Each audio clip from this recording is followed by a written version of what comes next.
Welcome back, dear learners. Before the ad break, we did inventory note, that is note number 4. And I showed you what to do with the adjustments. And we also did consumable stores. And we ended up with 71,800, which I then told you will be recorded under our current assets. As you see here, inventories, note number 4, 71,800. The very same amount there is what we then bring there.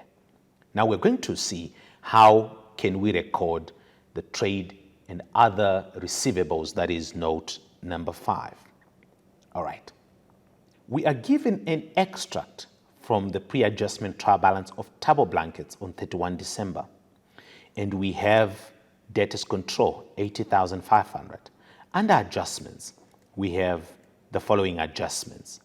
Let's begin to do them one by one. The first one reads, trade and other receivables. Remember, that is where we are. So we take first our debtors control, 80.5, then we bring it here, 80.5. Then adjustment number 1 reads, a credit sales invoice of 7,000, being the selling price therefore, was not recorded. Goods are sold at 100% markup. So we want the selling price, that is what we come in and say, plus 7,000. We have sold goods, but that sale was not recorded. So we come here and we say plus 7,000. So we have recorded adjustment number 1. Adjustment number 2. A disgruntled debtor. This simply means a debtor was not happy with the goods that we sold them. That's a disgruntled debtor. He has returned goods with a selling price of 2,000. So when a debtor returns goods, remember it affects 4 accounts. And one of the accounts that gets affected is your debtors control account. So we'll come here, then we'll say, once a debtor has returned goods, it decreases what that particular debtor owes us. Hence we come here, then we say minus 2,000. Let's go to number 3. It reads, an amount of 500 was incorrectly credited to the debtor's control account. Okay? We want to understand why this amount was incorrectly credited to the debtor's control account.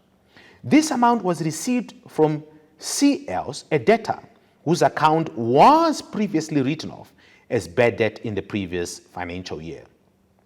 So when a debtor was previously written off as a bad debt in the previous financial year, when he then pays, it affects 2 accounts.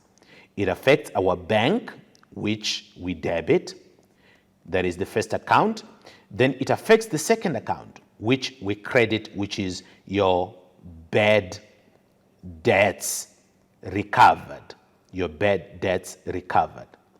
But our accountant has forgotten to record in the bad debts recovered and has incorrectly credited the debtor's control account. This is definitely incorrect, because when bad debts are recovered, we credit bad debts recovered, not the debtor's control account. So once we credit the debtor's control account, remember, it is an asset account. Debtor's control, it is an asset account, plus minus. Once we credit our debtor's control, we are decreasing it. We are decreasing it. So we decreased it by 500, and that is incorrect. To correct that, you must come and put the 500 again on the debit side to cancel that particular error. We had put 500 here. To cancel that, we put 500. That means I'll come and say plus 500. Therefore, we have corrected the error that was done.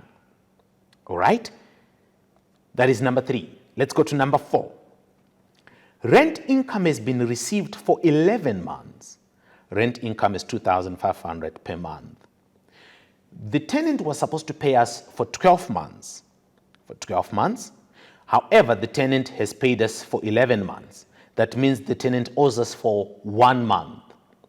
And each month, rent is 2,500. That means we have a tenant who is owing us 2,500. We then call that accrued income. Accrued simply means owing. Income that is owing from our tenant. So we have accrued income, income that should come to us, yet we have not yet received it. accrued income, 2,500. The water and electricity account for January in the next financial period has already been paid. We are now on number 5. Once we have paid an amount for the next financial period, remember, our financial period begins in January and it ends in December. So they're telling us that the next financial period we have paid already for January, for the next financial period. All right, we've already paid for this January here. Yet we're supposed to pay only for these 12 months. So we've paid for this one more month. And we've paid 450. That becomes what we call a prepaid expense, an expense that has been paid in advance.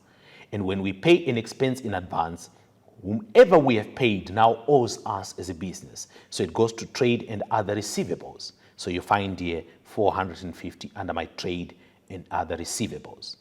So I can then come and close my debtors amounts. I close that bracket off. Then I end up with 86,000. Then I can say 86,000 plus 2.5 plus 450. That gives me 88,950. My 88,950 is what I then take on to my current assets. Remember, this is my statement of financial position here now. All right, and then I find current assets here. We have already done the inventories, and here we now have 88,950, which you then find here. So we're now left with one thing, that is cash and cash equivalents. Dear learners, we will do cash and cash equivalents, which is note number 6, after the ad break. Let us now go for an ad break, and I'm going to see you shortly.